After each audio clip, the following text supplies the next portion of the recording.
Ada juga video yang berisikan pernyataan-pernyataan para pemuka agama terhadap dukungan terhadap gerakan 100 yang dilihat pada perspektif agama masing-masing. Ternyata dalam semua ajaran agama selalu saja ada cerita kebaikan dan kewajiban untuk memelihara lingkungan dan mempertahankan lingkungan menjadi jauh lebih baik. Assalamualaikum warahmatullahi wabarakatuh. Salam sejahtera untuk kita semua. Ketika kita membicarakan persoalan-persoalan metafisika, kita mengenal ada istilah trilogi ontologi. 3 hal yang mewujud, 3 hal yang ada. Pertama adalah keberadaan Tuhan, yang kedua keberadaan alam semesta, dan yang ketiga adalah keberadaan manusia. Hampir semua kitab suci membicarakan tentang hubungan 3 hal ini. Yang menarik adalah tentang alam semesta. Alam semesta adalah wahana, tempat kreasi Tuhan untuk mencipta. Karena itu maka di dalam Islam, alam semesta ini adalah perwujudan dari tanda-tanda kekuasaan Tuhan. Malah ada yang mengatakan alam semesta ini adalah bagian dari wujud keberadaan Tuhan. Karena itu kewajiban setiap orang Islam dan semua orang yang beragama untuk menjaga alam semesta ini, untuk melestarikannya, untuk membantu ke arah kesempurnaan perkembangannya.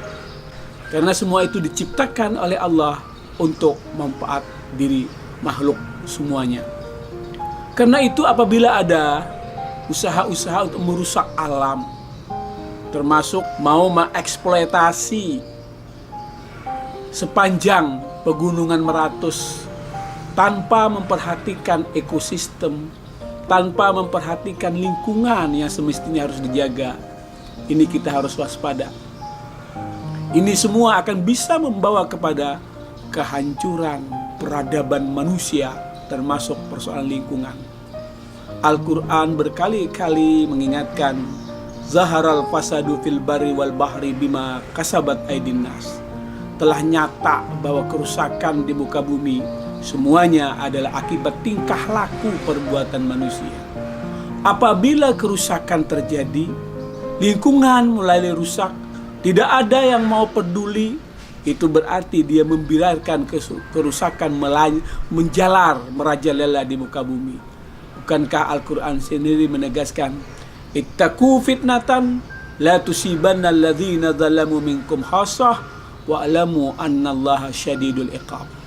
Hati-hati akan datangnya bencana yang tidak hanya menimpa orang-orang yang berbuat, orang-orang yang menjadi biang dari terjadinya bencana itu, tapi bencana itu nanti akan melabrak seluruh umat manusia yang ada karena tidak peduli.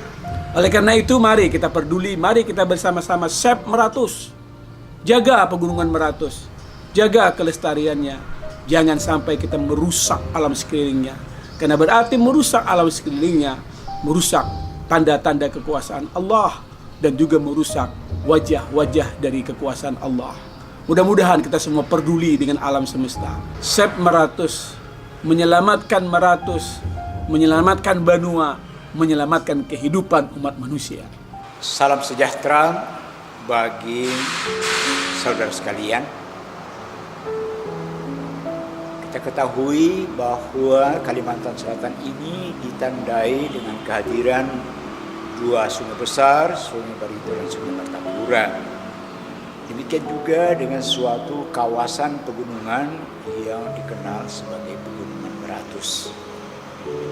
Dan Pegunungan Meratus ini bukan saja menjadi sumber mata air, tetapi juga fauna dan flora di Kalimantan Selatan ini sebetulnya habitatnya di Pegunungan Meratus.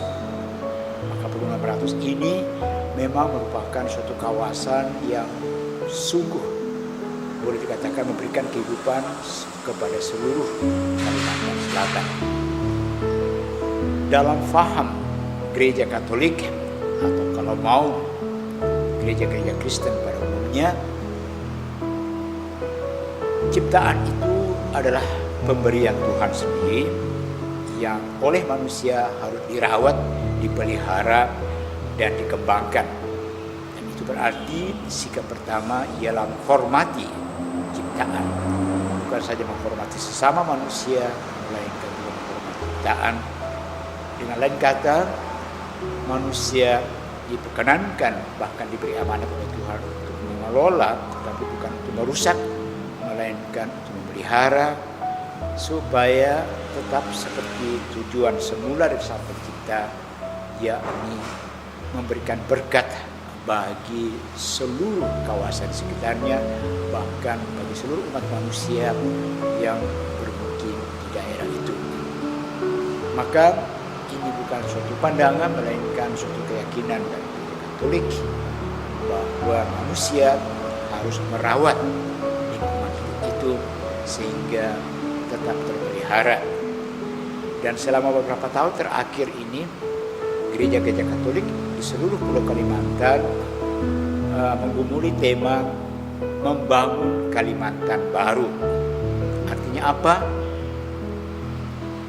Kalimantan yang selama ini mungkin tidak lagi seasli dan seasri seperti semula, coba kita bangun kembali dengan pertama-tama memelihara, merawat, dan memulihkan lingkungan yang mungkin sudah rusak karena ulah manusia, karena ketidaktahuan, atau mungkin juga karena keserakahan manusia, sehingga ciptaan yang namanya kawasan itu tidak lagi dapat memberikan layanan yang semaksimal mungkin kepada lingkungan sekitarnya dan khususnya kepada manusia yang bermukim di Kalimantan Selatan ini.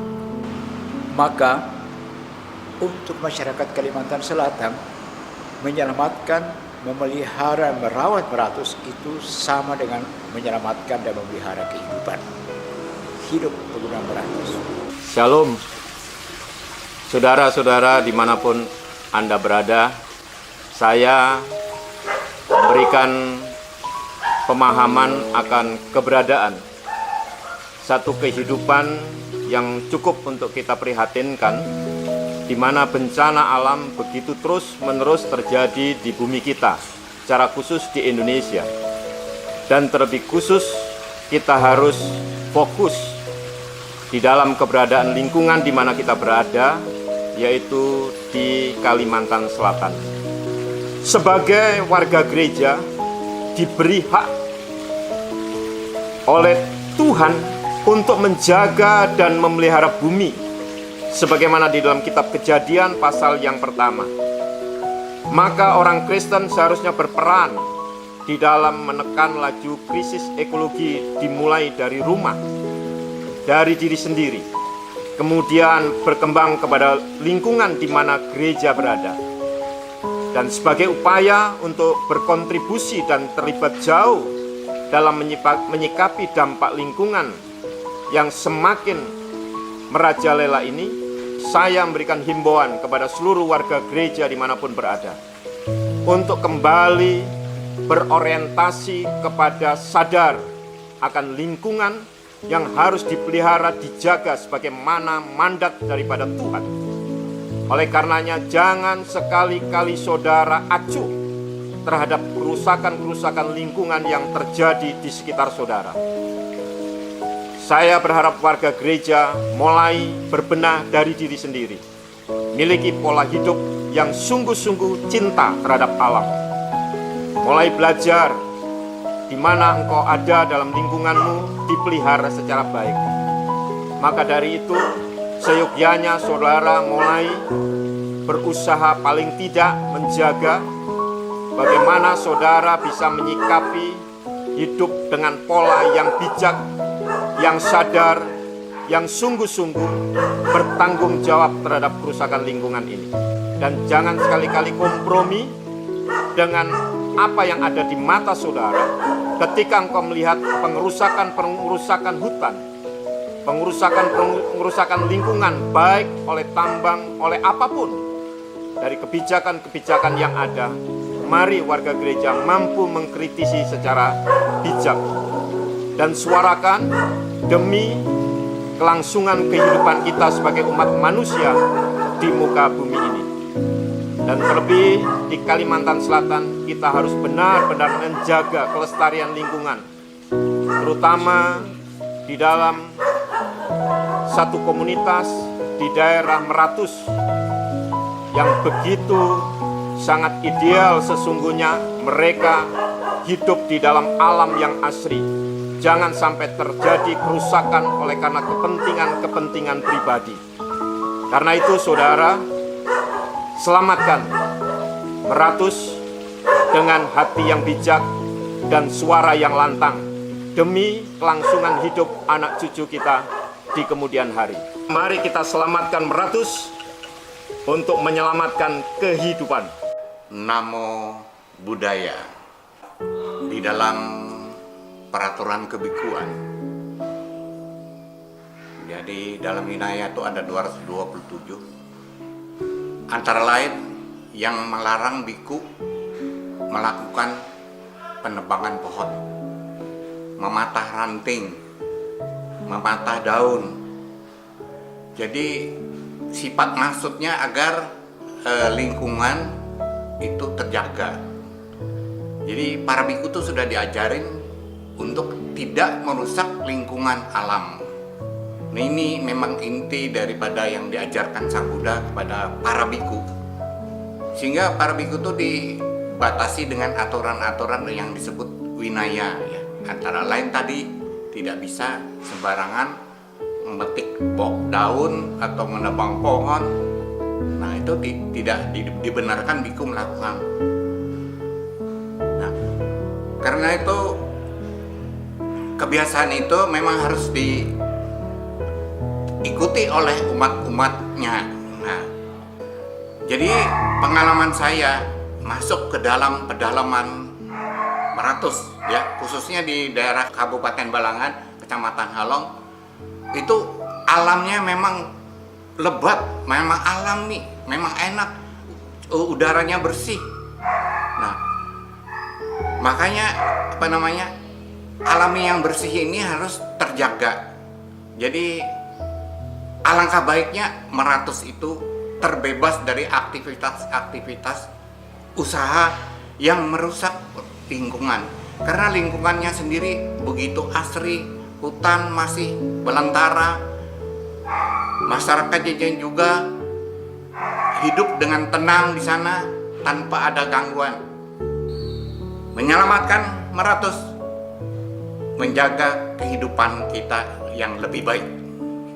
Nah, video-video ini selain bisa disaksikan di Ini Budi Podcast, juga bisa dilihat di channel YouTube Walhi Castle, juga di channel YouTube Sep Meratus. Harapan kami dengan menyaksikan video-video ini, kawan-kawan di luar sana bisa memahami anatomi gerakan Sep Meratus, anatomi hambatan, tantangan, dan gangguan terhadap gerakan Sep Meratus, dan anatomi harapan gerakan Sep Meratus.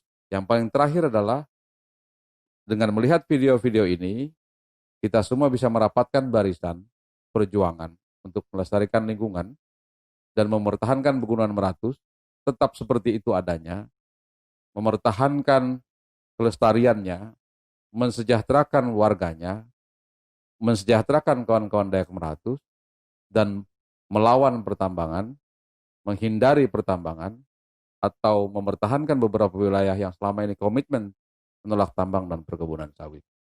Semoga ini bermanfaat untuk kawan-kawan di luar sana, dan saya selalu mengatakan bahwa perjuangan Sep Meratus bukan hanya tentang Meratus, tapi juga tentang orang Dayak Meratus dan semua isi Pegunungan Meratus.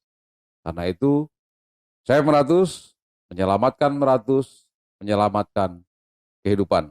Assalamualaikum warahmatullahi wabarakatuh. Berjumpa lagi di konten Ini Budi Podcast berikutnya. Terima kasih.